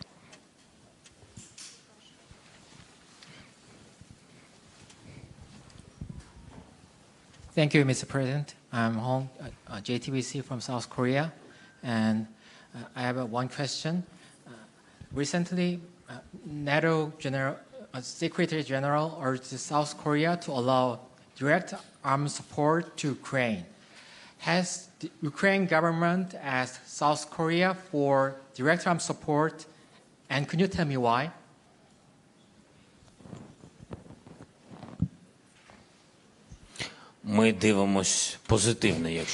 Well, it would be a great thing if there's direct supplies of weapons to us. We would welcome that. We actually invited the leadership of South Korea to come to Ukraine. We were working on a visit of our Prime Minister to South Korea. This was at the time when it was very hard for me to leave the country. We are very much interested in our relations.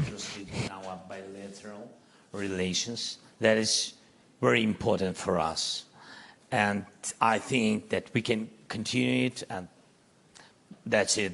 What can I say? There are some details what we discussed with other countries about your great country, and I hope that you will find possibilities to help Ukraine. Thank you so much. Thank you, Rueda TV channel. Thank you, Mr. President. First of all, thank you for being with us throughout this year.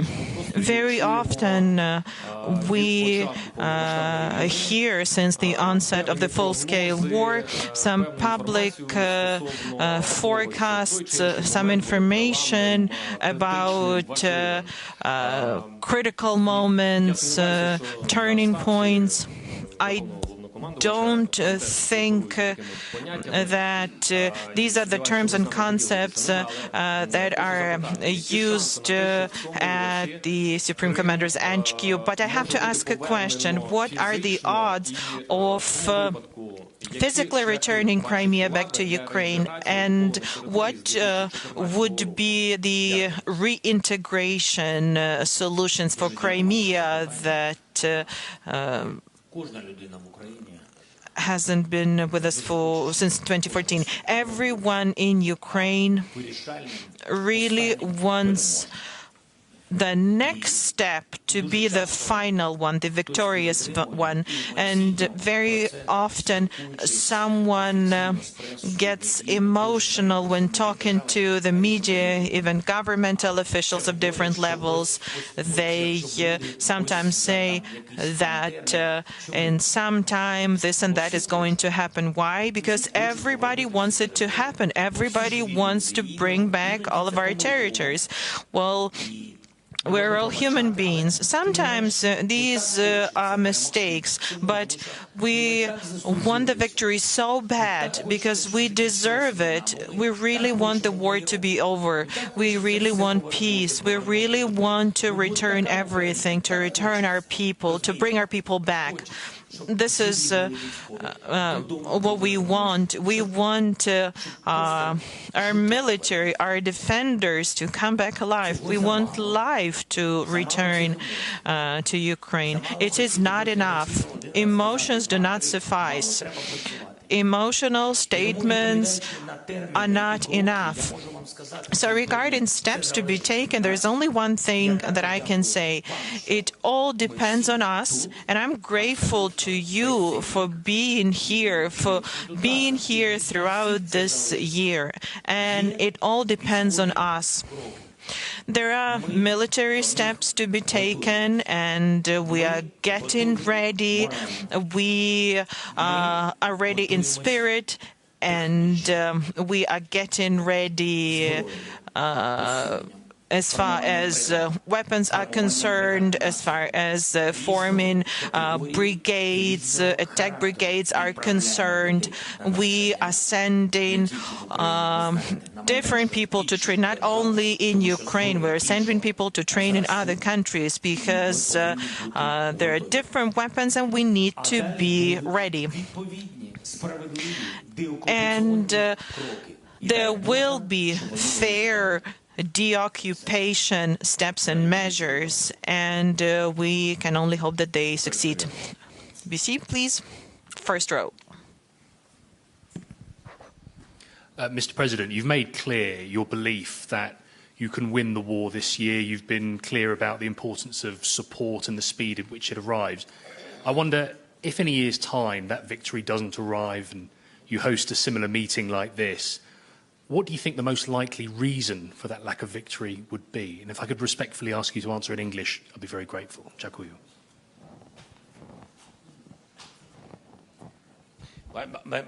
No, I can. But what the question was? What about if we can't? I mean that if we can't win. If victory hasn't arrived for you by this time next year, what do you think the most likely reason for that would be?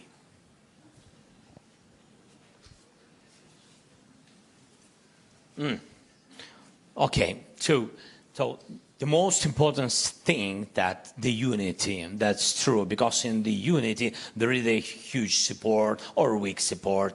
Anyway, I mean that is really point number one. If we will not have enough number of West kind troops, enough weapon, ammunition, if we will not have, of course, we'll lose a lot of people. And if we will be losing a lot of people, we'll lose, moral situation, yes?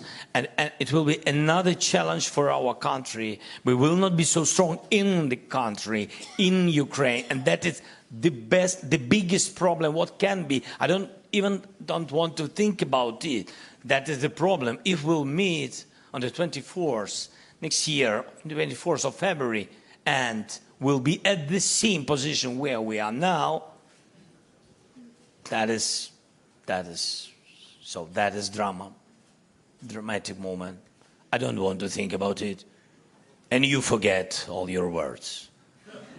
We have to be sure together. We are partners. You're from Britain. Da. I see. I see. Okay. Thank you so much. We'll win. Далі запитання, будь ласка, від... Where our aircraft's Typhoon? Please ask my friend Rishi. Далі від китайських журналістів запитання, будь ласка, Chinese journalist Felix Satellite. Mr. President, so you said that you appreciate being straightforward, so let me be straightforward. So I think right now both Ukraine and Russia needs as many countries as possible to stand on its side. So how do you convince the countries that geopolitically a bit remote from Ukraine, for example, China, for example, South Africa, India, to be actually on your side? Скажи мені, будь ласка, Сергій, я вже погано чую. Що було? Є країни, які геополітично віддалені. There are countries that are geopolitically far from Ukraine. І Південна Африка. Що плануєте? And South Africa. So what can you tell them? How do you encourage them to side with us? First of all, I plan to meet with Xi Jinping, and I think that would be useful to our countries and to global security.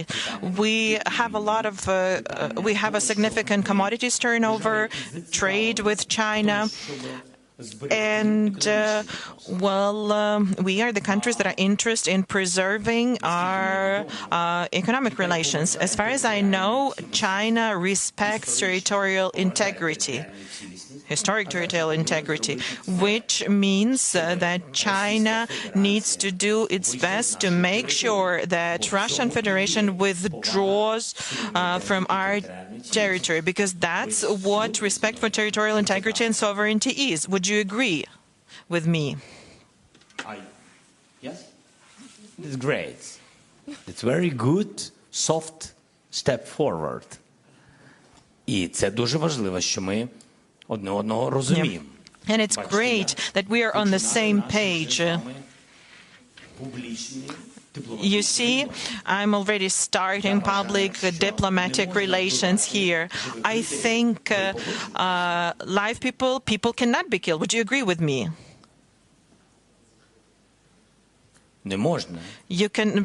Living people cannot be killed. Civilians cannot be killed. Would you agree with me? I believe that a nuclear power plant cannot be occupied. It is dangerous for the entire world. Would China agree with that? Can you see that China agree?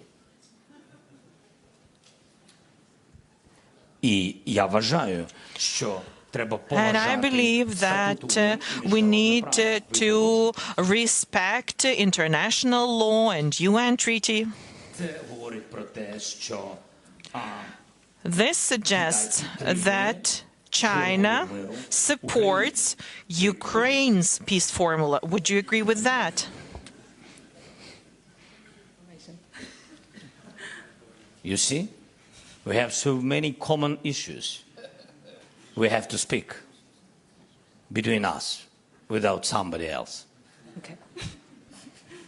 Thank you so much. So, let's have a question from Argentina then. Maybe. The journalist will say that this country is also politically distant from Ukraine. We'll see. Thank you, Mr. President.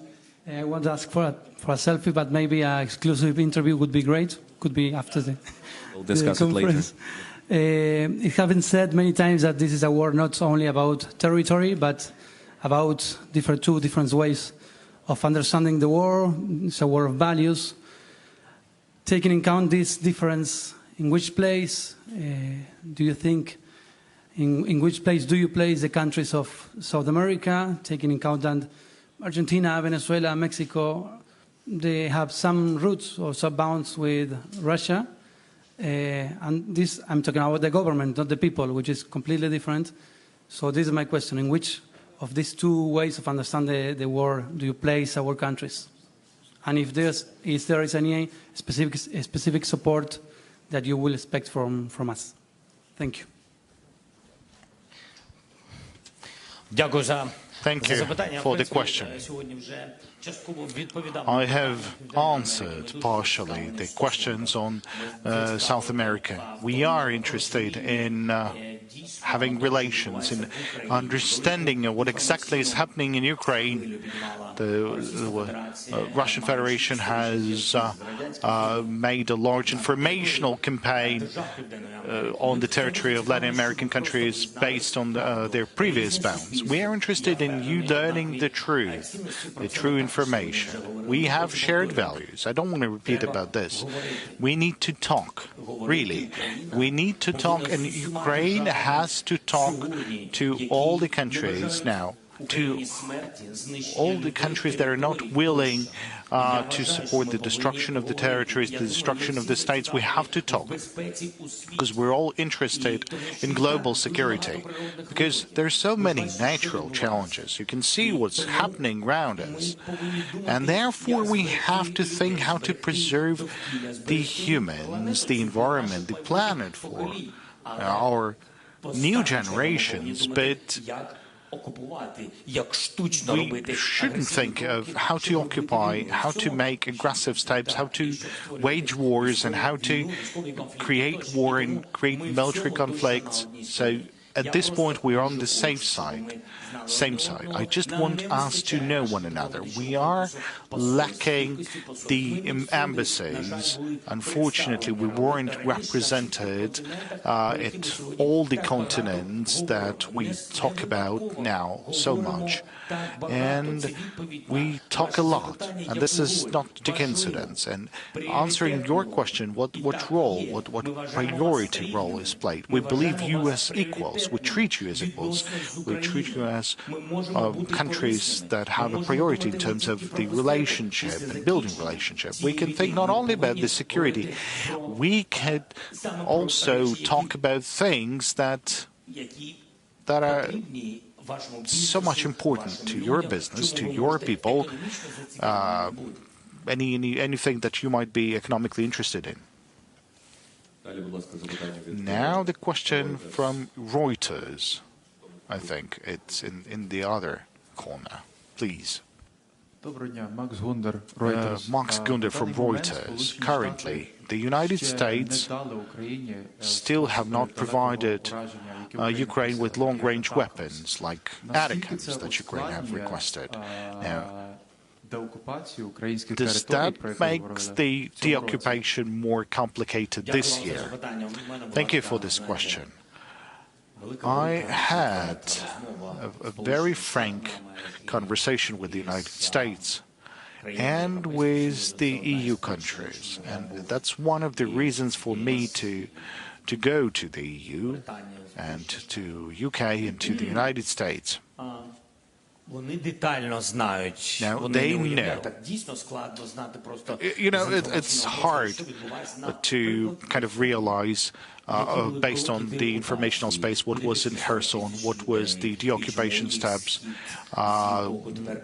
why or where did they redeploy this 40,000 men, why the East has become reinforced. They don't know all these details, that the enemy was running. We were pressing them hard. We were making them retreat from one bank to the other bank, and now they're deploying the weaponry on the other bank and hitting our civilians. And we have to keep on saying and explaining that long-range weapons is about the protection of our civilians, because many partners, they have their own kind of thoughts in terms of supplying ATACMS and such powerful weapons. And by the way, we've agreed with UK. A different kind, but still it's a long-range weaponry, and we had to work a lot, because there's different kind of realization in terms of Ukraine needs long-range weapons to fight or to hit targets on the territory of Russia. And there's, thanks to Telegram channels, there's different sources of information that are institutionally represented in many countries around the world. I don't know why this is happening. In some cases, that's an informational policy of Russia, like a wave of disinformation or misinformation. Now, in some cases, that's internal fears that Ukraine could not be provided with F-16 ATACMS or others, because Ukraine would be hitting targets at on the territory of Russian Federation. But I want to tell you publicly now, we are working hard so that people have understood that Russia has deployed their weaponry specifically at these certain range on the occupied territory in order to kill civilian population. Now we need to hit those targets and defend our territory and defend our people, to hit the weapons of Russians that are currently located on the territory of Ukraine. We are protecting our own population. We have Kherson. I've explained a lot. I've talked about the banks, I talked about the details, the streets, the amount of population. That's a wonderful city with a population of over 500,000 before the invasion. And then when we deoccupied and the people were happy, there were only 85,000 people. Only 85,000. Someone was forcibly deported, others were killed. We found graves, someone left the country, and when we've deoccupied in a week, a couple of thousand people have returned. Like what Russia has done. They've deployed weapons on our territory and started firing from the other bank of the river Dnieper, knowing that our weapons would not be able to hit them. And they were killing civilians. And now there's people being killed. And so the people were leaving the city. And where are they heating? They're heating bus stations, electricity, potable water supplies, gas supply pipelines. That's what's happening. I mean, you try to go to the hospital, they're heating hospitals and schools. So that's what happened. And it's hard to find information like that.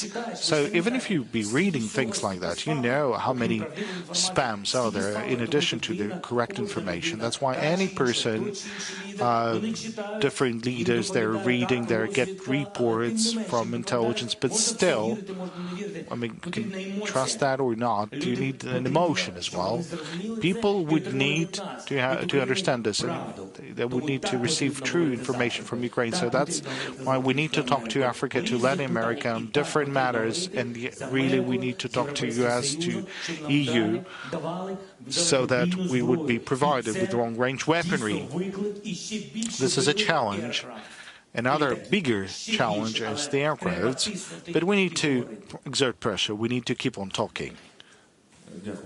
Thank you. Now the fifth channel.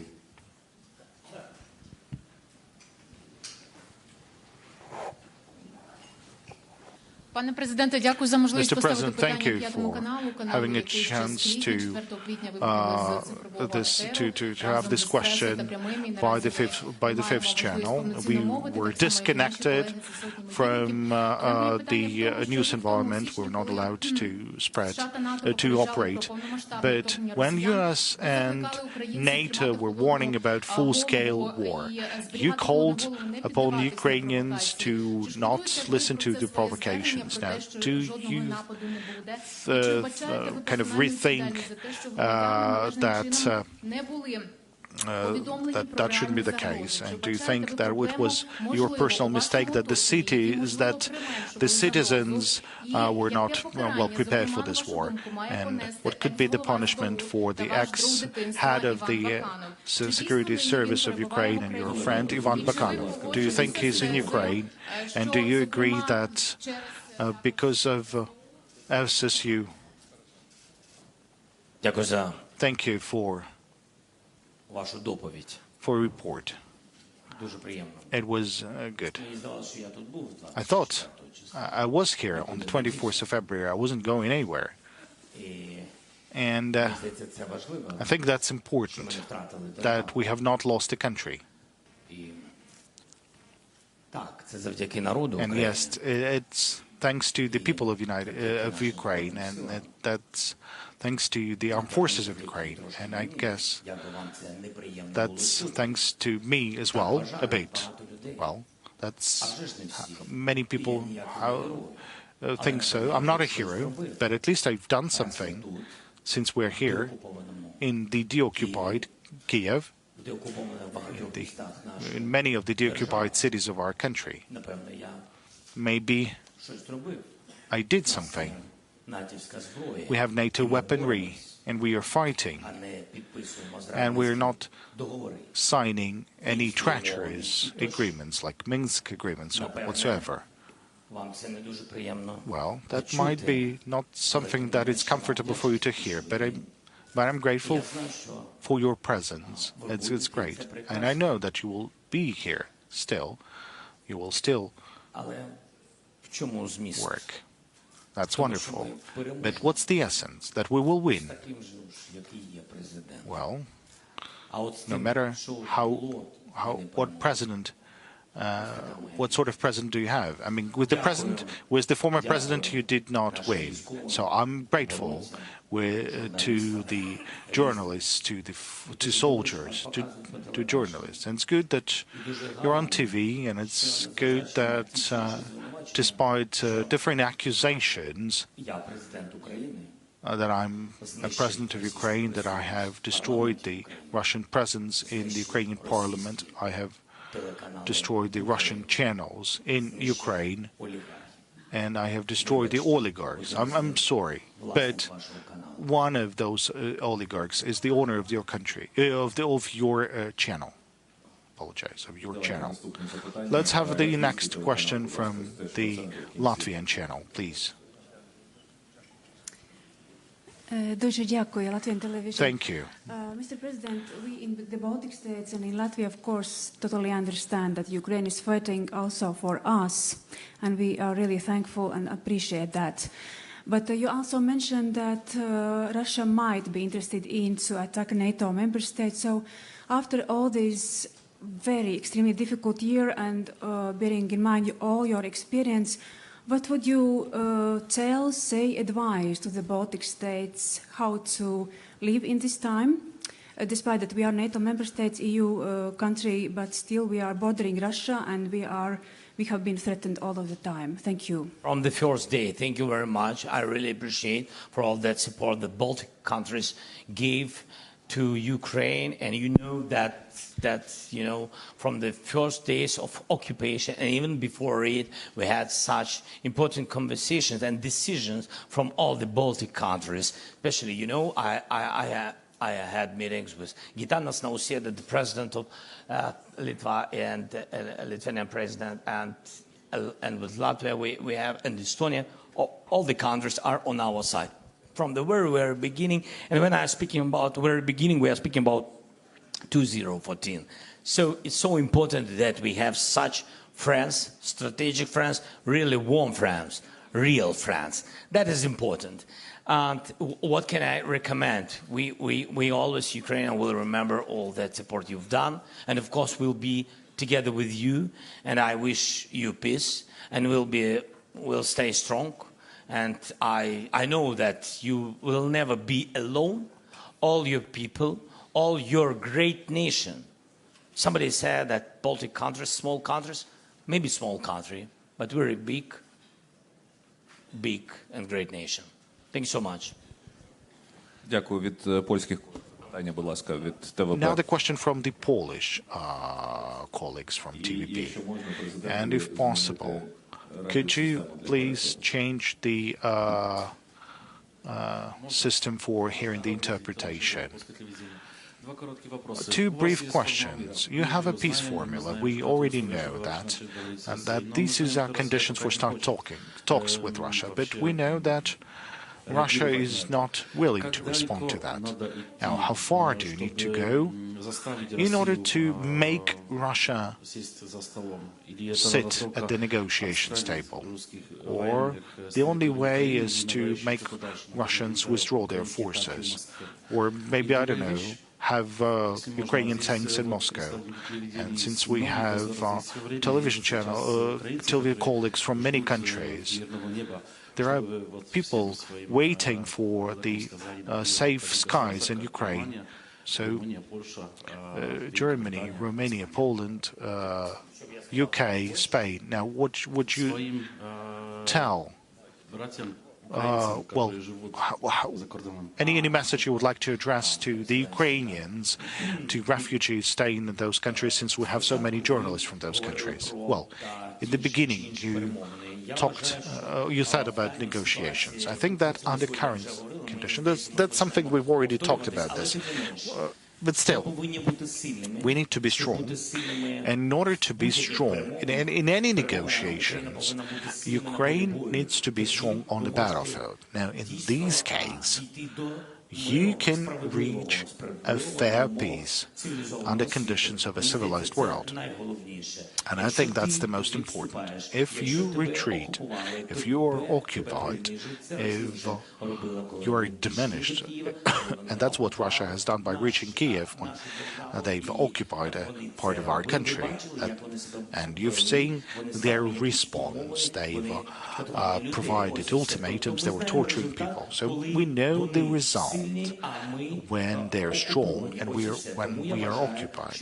That is why I think that it's important to be strong on the battlefield, that you will have a strong position on the negotiations. So let's reach that step. Let's deoccupy as much as possible. This is very important to us. We will be stronger. That's first. Now, the second part. Now, what can I tell to our Ukrainian fellow citizens, since we have so many journalists from different countries in this room? Something is happening. Okay, so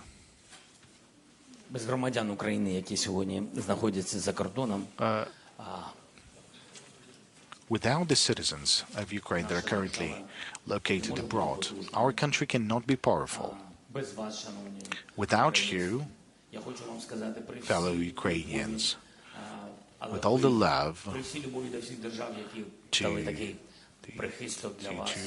with all the words of gratitude to all those countries that are hosting you. Remember that you are Ukrainians. You're not Romanians, nor Polish, nor Germans.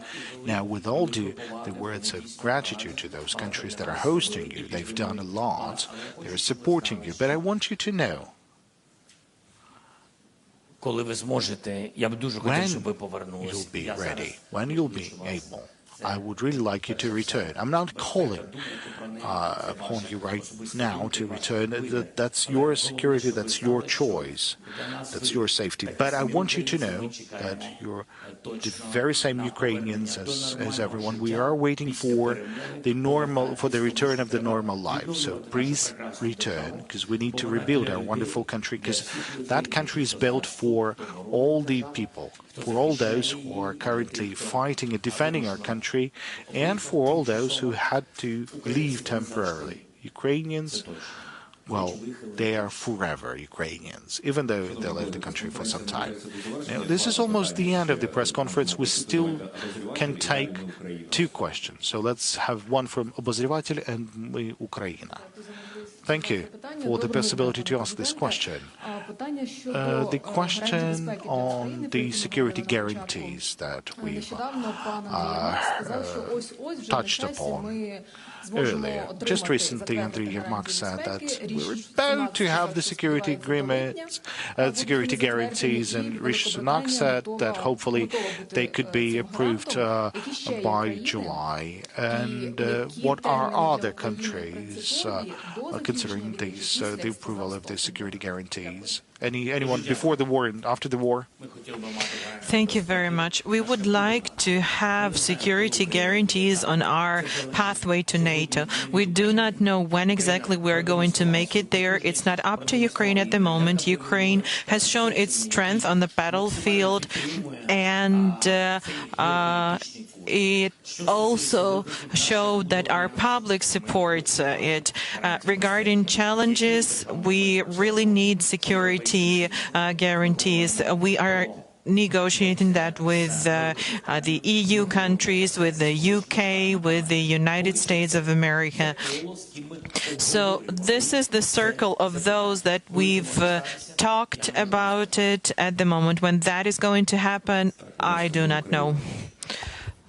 Мы Украина. Mr. President, the stolen childhood, the kidnapped children were already discussed today, and I would like to talk about family.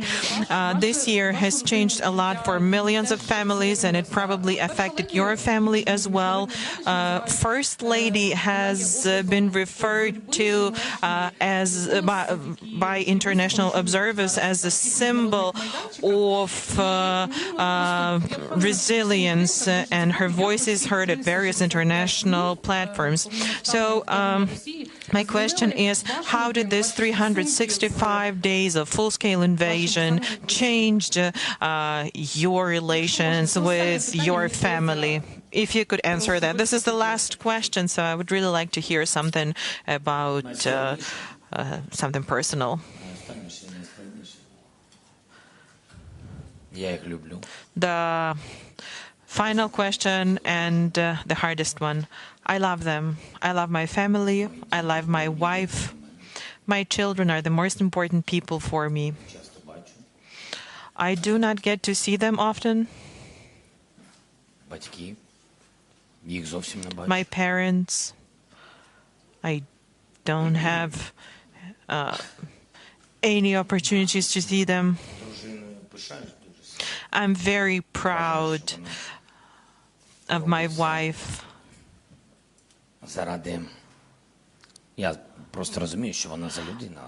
I know what kind of person she is, and I know that she is doing everything she can for the sake of children and the country, and of course it's a great thing for her to do something for the sake of me. Well, on a joking note, they're all in my heart, of course. And I was actually honest with you when I said that this is the hardest question, and I'm having a hard time finding words. The most important thing is not to let them down. The most important thing is to make sure that my children are proud of me. And I am happy that they're in Ukraine, that they go to Ukrainian universities. It is very important for a president of Ukraine, for the incumbent president or for the previous president. When you're a president of a country in war, you have to be here because the men and women are dying here, and it's important for your wife and your children to be here. I cannot order them to be here. What's important is that they are this kind of people, and I'm very lucky to have this family and this country. I can see there are a lot of questions, but unfortunately 2.5 hours were not enough to address all of the questions. But this has been a very hard week and a very hard day, so we have to wrap up now. Thank you, everyone.